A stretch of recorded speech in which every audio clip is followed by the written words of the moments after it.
नमस्कार शेतकरी मित्रांनो, आपल्या ड्रॅगनच्या बागेत आपण आज आहोत आणि एका फांदीला किती फळे लागू शकतात किंवा किती कळी देऊ शकते आपण या ठिकाणी पाहायला भेटते आपल्याला.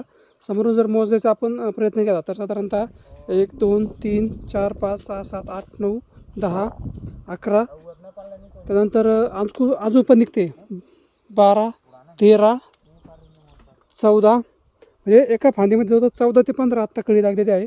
आणि याच्यापैकी कमीत कमी आपल्याला 4 ते 5 सेट होऊ शकते, बाकीची कळू शकते. परंतु फांदीची जी काय कंडिशन आहे एकदम स्ट्रॉंग आहे, म्हणजे जाड काडी आहे आणि अन्नद्रव्यांची जी काय त्याच्यामध्ये उपलब्धता असेल ती सुद्धा अतिशय चांगली आहे. आणि अशा पद्धतीत जर स्ट्रॉंग काडी असेल तर याच्यामध्ये जास्तीत जास्त फळे सेटिंग व्हायची शक्यता असते, कारण की नवीन बहार निघायला सुरुवात झाली. या ठिकाणी जर पाहिलं तर या फांदीला सलग एकाच लाईनीने 3 कळी पुन्हा लागलेल्या आहेत.